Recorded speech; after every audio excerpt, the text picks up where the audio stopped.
Hello, calculus students. Yay, math. All right. So, implicit differentiation.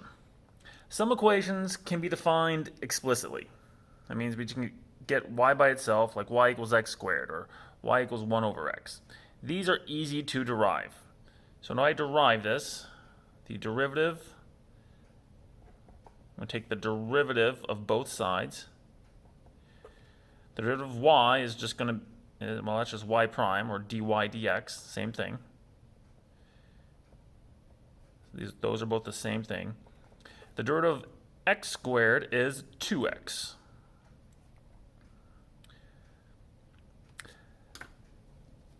Some, though, cannot be derived explicitly because you can't solve them. It can't be written explicitly. Like this one. There's no easy way to solve this for y. So we have to find some other way of deriving it. Now, we can still actually do the same thing that we're doing up here. So if I have to find dy dx for this,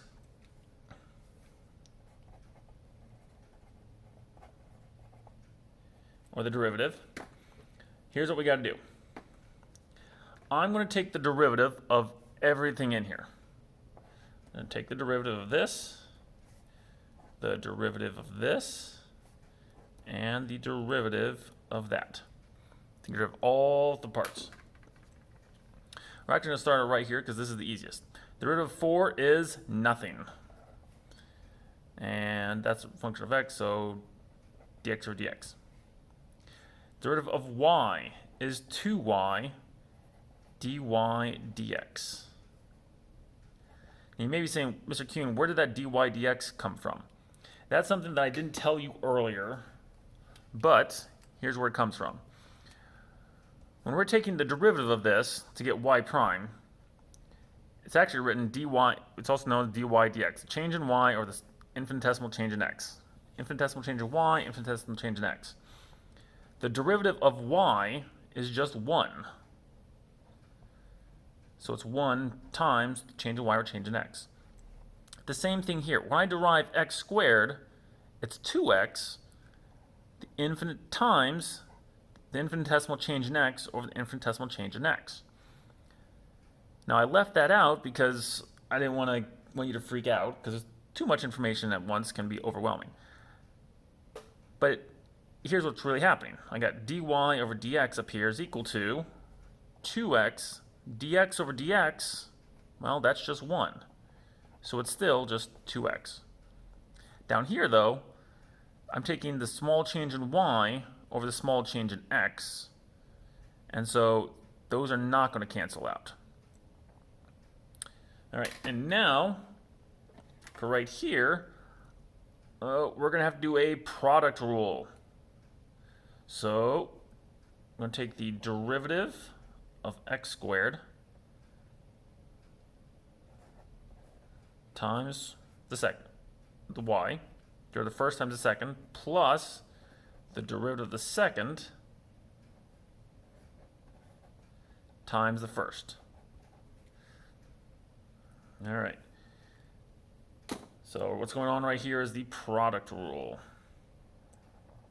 That's product rule. And let's finish this out now. The derivative of x squared is 2x dx over dx plus derivative times y. Derivative of y would just be 1 dy over dx times x squared plus, I've got 2y dy over dx equals, and this is 0 times 1, so I'm just going to write 0 there. So now, the goal is to find dy dx.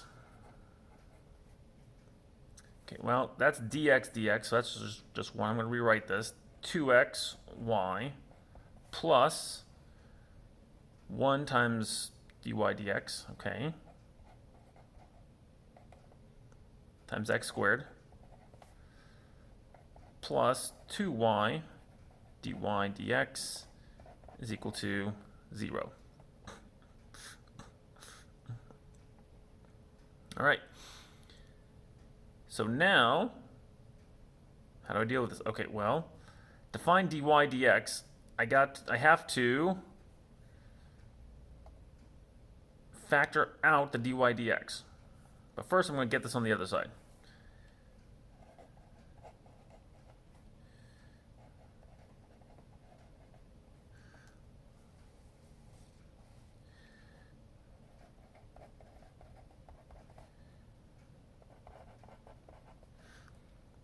So I move this over here.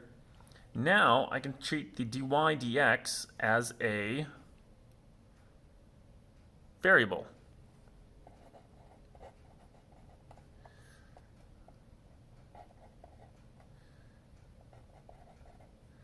I factor dy dx out of all of those.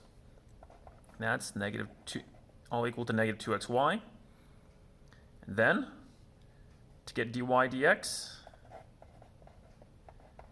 I'm just going to divide both sides by this, so it's negative 2xy over x squared plus 2y. And there we have it.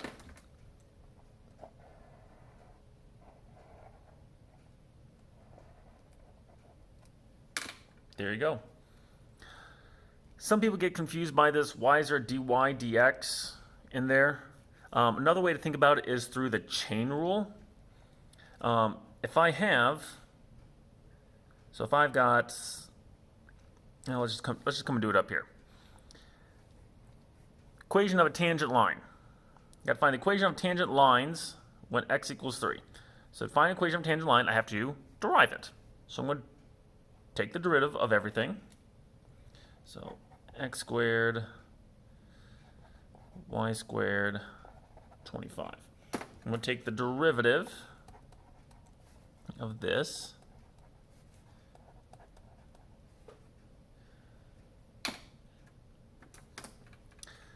So the derivative of x squared, well, that's just 2x, nothing to worry about.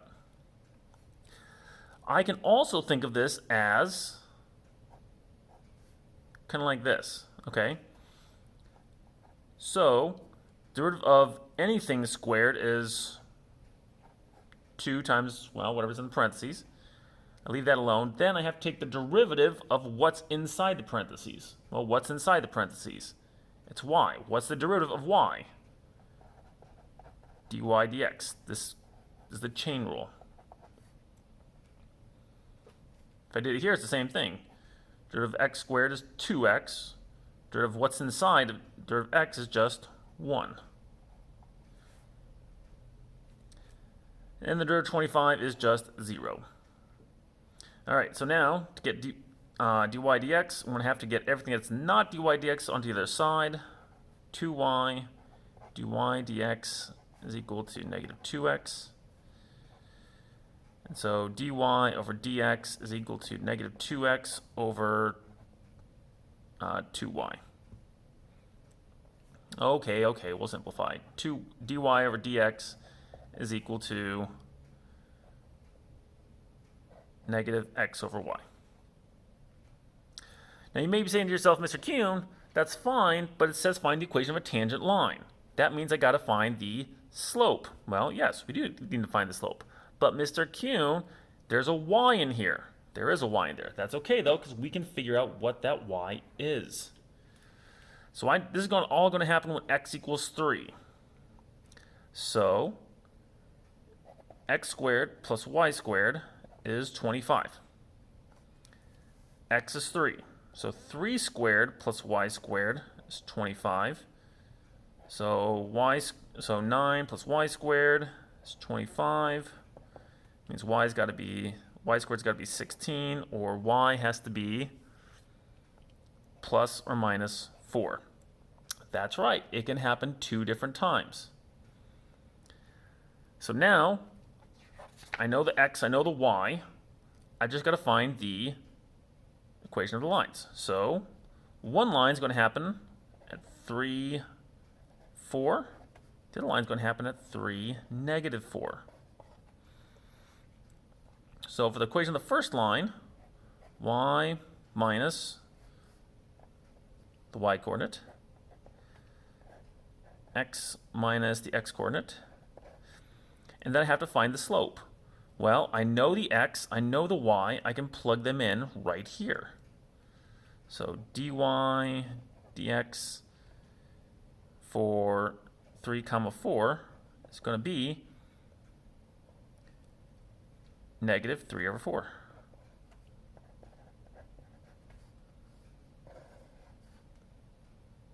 And that's how I get the slope. I just have to plug in the x and the y coordinates in order to find the slope now.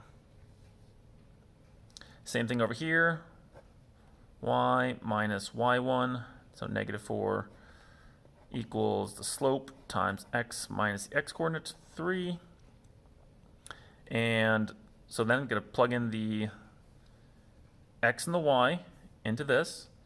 So the derivative at 3 comma negative 4 is going to be negative x is 3, y is negative 4, so those two negatives are going to make it positive. And there we have it. That's the two equations for the tangent lines, because it happens twice. This is the graph of a circle with a radius of 5. So at 3 comma 4 and at 3 comma negative 4, I'd have two different separate tangent lines. Sorry about that. This is the equation of a circle, radius of 5, center at 0. So at 3 comma 4, there would be a tangent line going this way, and at 3 comma negative 4, there'd be one going this way. That's why we have two separate equations. Okay. Now, the next one. The last thing we'll need to do here. This is asking for the second derivative. The second derivative. Now, you may say to yourself, Mr. Kuhn, how do we do second derivatives? Well, same way. We're going to take the derivative. We've already done that up here. So we took the derivative of this, and we got dy dx is equal to negative x over y. So to find the second derivative, I have to take just the derivative again. So I'm going to take the derivative.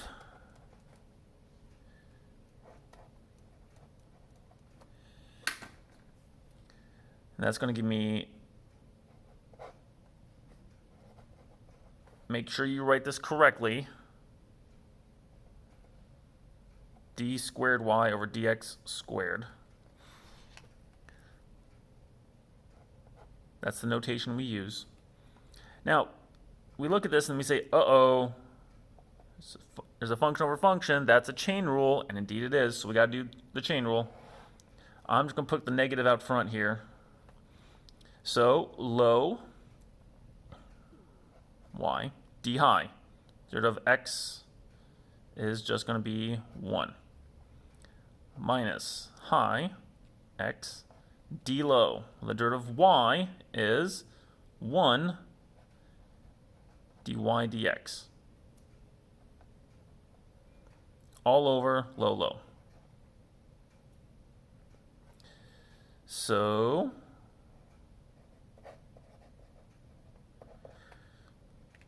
what I've got here is y minus x times dy dx all over y squared. Now, that's often fine, except here's what the AP exam likes to do. They don't just say find d squared y over dx squared, because you did that, and you should be done.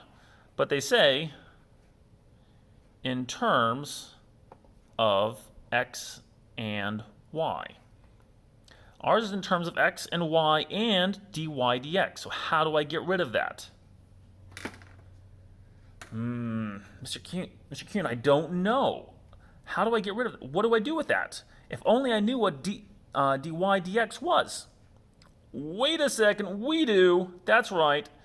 You know dy dx is negative x over y. We're just going to take the first derivative and just shove it in there. we're just going to shove it in there. So now we have y minus x times negative x over y all over y squared. There we go. Just take it, plop it right in there. No problems whatsoever. And yes, there's ways we could simplify this, but let's just quit while we're ahead and let's just leave it right there. So the big things we have to do here.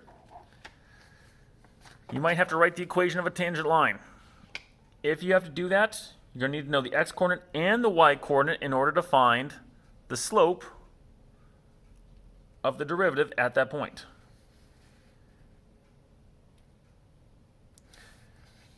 When you're deriving this, when we take the derivative of y squared, it's kind of like saying, okay, some function squared. Derivative of some function squared is 2 times that function, so 2y, and then by the chain rule, it's dy dx. All right. And yes, product rule, quotient rule, chain rule, all those things still apply. The last thing we had here is how to find a second derivative. In order to find a second derivative, you're going to take the first derivative, which we did earlier. You derive it again. So this resulted in the quotient rule, which I forgot the negative on front there. Shame on you, Mr. Kuhn. And then when you have the dy dx in there, just take the first derivative and just plop it right in there, substitute it in. All right. Implicit differentiation. Thanks for watching.